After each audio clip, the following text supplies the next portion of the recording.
যে কোনো রকম ইকুইটি মার্কেট ক্র্যাশ হওয়া সত্ত্বেও যদি ইকুইটি পোর্টফোলিও বেশি ফল করতে না চায়, তার জন্য মিউচুয়াল ফান্ড, এফআইআই, ডিআইআই এরা যেটা করে সেটা অপশান ইউজ করে ফর হেজিং বা ইন্স্যুরেন্স পারপাস। সেটা কি, যে যাতে আপনার অপশান পোর্টফোলিও ক্যাশ পোর্টফোলিওর 1%-এর বেশি না হয়, মানে প্রত্যেক 1 কোটি টাকার ক্যাশ পোর্টফোলিওতে 1 লাখের বেশি যেন অপশান পোর্টফোলিও না হয়, এবং সেই অপশান পোর্টফোলিও আপনাকে প্রফিট দেবে তখনই যখন ওই ক্যাশ পোর্টফোলিও লসে থাকবে, বা যখন ওভারঅল মার্কেট ক্র্যাশ করে যাবে তখন ওই অপশান পোর্টফোলিও প্রফিট দিয়ে সেই প্রফিটের টাকায় আপনি ক্যাশ মার্কেটে বেটার রেটে শেয়ার কিনতে পারবেন। তো এই অপশান অ্যাজ অ্যান হেজিং বা ইন্স্যুরেন্সের জন্য 5টা খুব ইম্পর্টেন্ট জিনিস মাথায় রাখতে হয়। ফার্স্ট অফ অল, অপশান তখনই কিনতে হয় যখন স্পট মার্কেটের ইন্ডেক্স নেয়ার রেজিস্ট্যান্সের কাছে আছে।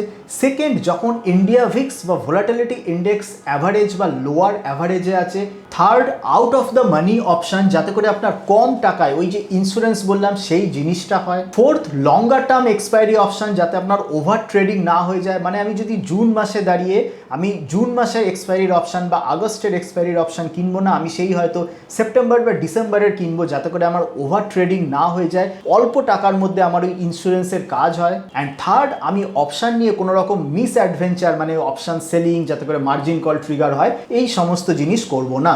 বেনিফিটটা কি? বেনিফিট হলো এইটাই, যদি 1 কোটি টাকা আমার ক্যাশ পোর্টফোলিওতে ইনভেস্টমেন্ট থাকে, তো তাহলে আমার ওই যখন মার্কেট ক্র্যাশ হয়ে গেল, ওই 1 কোটি টাকার ভ্যালু যদি আমার 5%, 10% বা 15% যদি ফল করে যায়, তাহলে ওই 1 কোটি টাকার এগেনস্টে আমি মাত্র 1 লাখ টাকার যে অপশানটা কিনে রেখেছিলাম, সেই অপশান প্রিমিয়াম 5 গুণ, 6 গুণ বা 10 গুণ বেড়ে যেতে পারে। ওই 1 লাখ টাকাটাই তখন কিন্তু 5 লাখ বা 10 লাখ হয়ে যেতে পারে, এবং ওই 5 লাখ 10 লাখটা নিয়ে তখন আমি ক্যাশ মার্কেটে, মার্কেট যখন পরে ম্যাক্সিমাম লোকের ইনভেস্ট করা টাকা থাকে না, তো সেই সময় আমি ক্যাশ মার্কেটে ইনভেস্ট করে আমার ওভারঅল পোর্টফোলিওটাকেও ব্যালেন্স আউট করে দিলাম।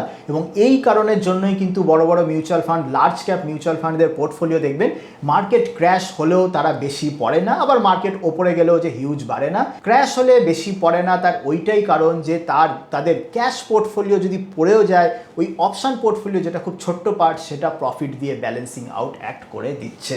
এই পোর্টফোলিও প্রোটেকশন স্ট্র্যাটেজি যেটা মিউচুয়াল ফান্ড, এফআইআই, ডিআইআইরা নিয়ে থাকে, তার ডিটেল ভিডিও পাওয়ার জন্য আপনি কমেন্ট সেকশনে চেক করতে পারেন, বা আমাদের চ্যানেলে চলে যান, লং ফরম্যাট ভিডিওতে পেয়ে যাবেন।